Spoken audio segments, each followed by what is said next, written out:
1월 18일 저녁 수요 예배 말씀입니다. 오늘은 여호수아 10장 말씀으로 같이 뜻으로 읽는 성경 같이 읽어보겠습니다.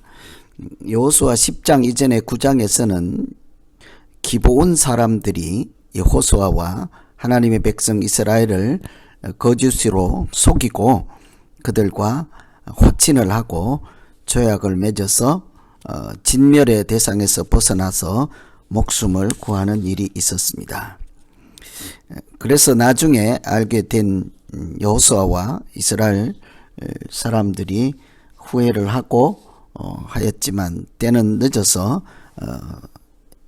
기브온 사람들을 나무를 하는 사람들, 이렇게 물을 깃는 사람들로 이렇게 종으로 부리되 목숨은 살려준 일이 있었죠.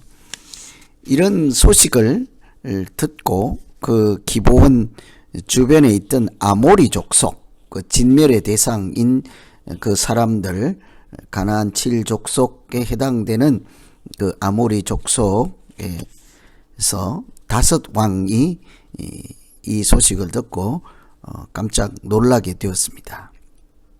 당시 아모리 족속 5, 오늘 성경에 나오는 왕은 예루살렘, 헤브론, 야르뭇, 라기스, 에글론 왕입니다. 여기에 보면 예루살렘이나 헤브론이나 아주 나중에 하나님의 백성들이 성전이 있거나 또 왕을 세울 때 등장하는 중요한 그런 유명한 장소이죠. 그러나 아직은 출애굽해서 그 땅에, 약속의 땅에 정착하지 않았을 때 아모리 족속이 살고 있던 곳이라는 것을 한번 염두에 두면 되겠습니다. 예루살렘, 헤브론, 야르뭇, 라기스, 에글론 모두 다 아모리 족속에 속한 5 나라, 부족이라 할 수 있겠죠. 그 기브온과 하나님의 백성이 동맹을 맺었다 하는 소식을 듣고 기브온을 그냥 둘 수는 없다 하고 공격을 하기로 하였습니다. 왜냐하면 그들의 이웃으로 같이 살았으나 이제는 그들이 대적으로 생각하는 이스라엘과 동맹을 맺었으니 이스라엘을 공격하기 전에 배신자를 먼저 처단하겠다는 것이겠죠. 그래서 연합군을 이길 수 없었던 기브온이 여호수아에게 도움을 요청하였습니다. 지금까지 적이었지만 여호수아와 9장에서 동맹을 맺었으니까 여호수아가 어떻게 해야 될까 아주 고민스럽겠죠. 자기들을 속이고 조약을 맺고 화친한 기브온 사람들을 도와주어야 할까? 그렇지 않으면 우리 대신 다른 사람이 망하게 하니까 그냥 두고 보자, 잘 되었다라고 해야 될까요? 여호수아는 기브온의 요청을 물리치지 않고 군대를 이끌고 나가서 전쟁을 하게 됩니다. 여호수아 입장에서는 모른 척해도 이렇게 될 법한 그런 일이지만 우리 생각과 달리 여호수아는 기브온 사람들을 위해서 군대를 이끌고 나가서 아모리 족속 5왕과 싸움을 하죠. 전쟁을 하였습니다. 거짓말에 속고 약속을 했었지만 기브온의 도움을 무시하지 않았다는 것이죠. 도움 요청하는 것을 무시하지 않고 귀담아 들었던 것입니다. 여호수아도 전쟁을 앞두고 두려움이 있었을 것입니다. 전쟁이라고 하는 것이 승리한다 할지라도 그 전쟁에 나가서 얼마나 많은 피를 흘리고 피해가 있겠습니까? 그런 전쟁을 여호수아가 나가서 할 때 그냥 피할 수 있음에도 불구하고 조약을 맺었던 기브온을 외면하지 않고 나가서 싸우는 장면을 통해서 우리가 어떤 생각을 해야 될까요? 무엇을 우리가 배우고 하나님은 이런 것을 통해 우리에게 무엇을 말씀해 주실까요? 첫째, 오늘 말씀으로 미루어 짐작해 보면 모든 말과 행동은 하나님 앞에 하는 것이다. 우리가 일상에서 믿음 생활 중에 하는 모든 언행은 하나님과 관계가 있다는 것이죠. 7절에 보면 여호수아가 모든 군사와 용사와 더불어 길갈에서 올라가니라. 굳이 기본을 돕지 않아도 되겠지만 여호수아는 군대를 이끌고 자기를 속였던 기본을 위해서 전쟁에 참여했다는 그런 말씀이잖아요. 우리가 아무도 없는 곳에서 하는 말, 행동은 자기 본연의 모습이지 않겠습니까?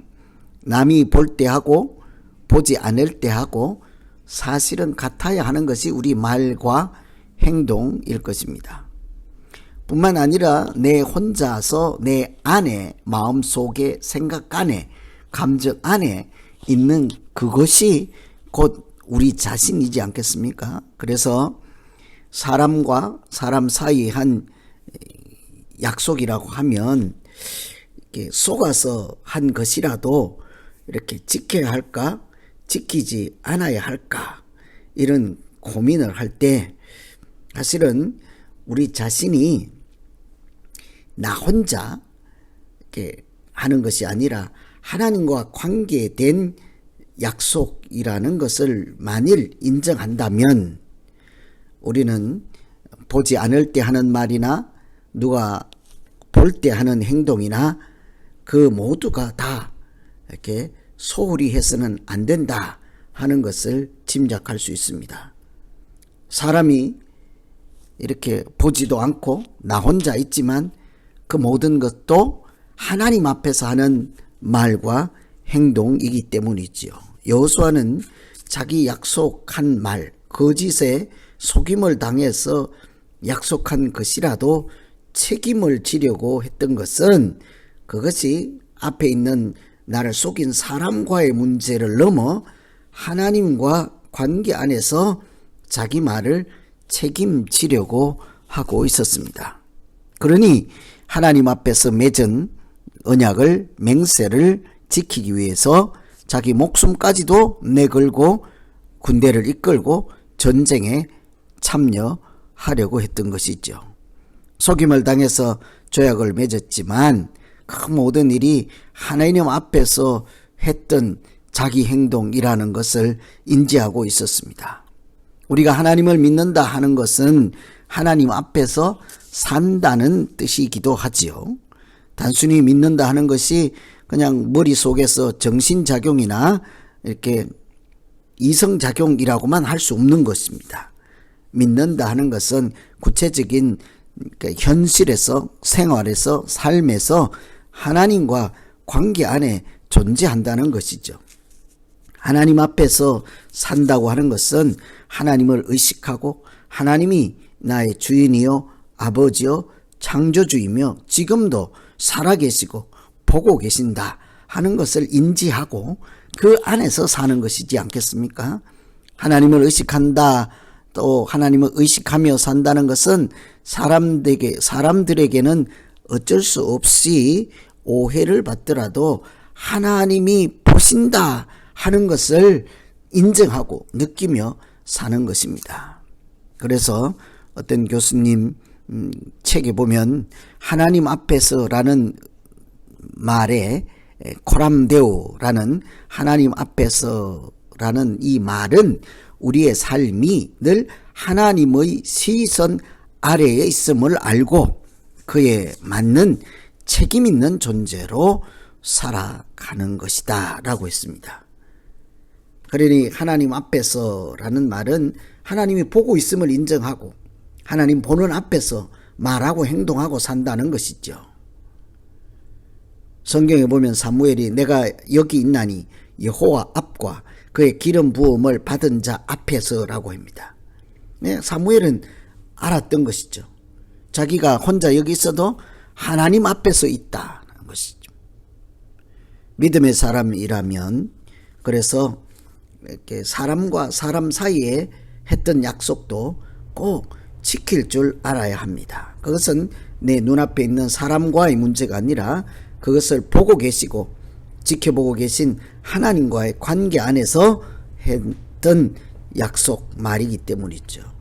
그래서 우리가 말과 행동이 이렇게 달라진다면 세상 사람들과 이렇게 별반 다르지 않을 것입니다. 믿음의 사람은 항상 그래서 말과 행동을 주의 깊게 살펴야 하죠. 시편에 보면 139편에 내가 새벽 날개를 치며 바다 끝에 가서 거할지라도 거기서도 주의 손이 나를 인도하시고 주의 오른손이 나를 붙드시리다. 어디에 가 있든지 땅 끝까지 바다 끝까지 하나님이 없다 하는 곳까지 어떤 곳에서도 하나님은 계시고 거기서도 인도하시고 지키신다는 말씀이죠. 그래서 오늘 첫 번째 기본을 구해준 여호수아, 어떻게 해서 나를 속인 사람까지 구원해 줄까? 그것은 하나님 앞에서 했던 말과 행동에 대한 책임지는 모습일 것입니다.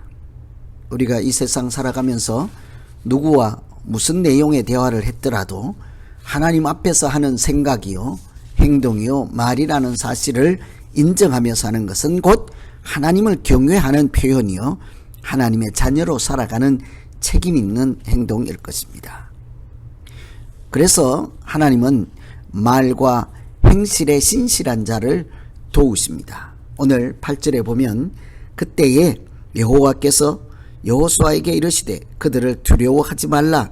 내가 그들을 내 손에 넘겨주었으니 그들 중 한 사람도 너를 당할 자 없으리라.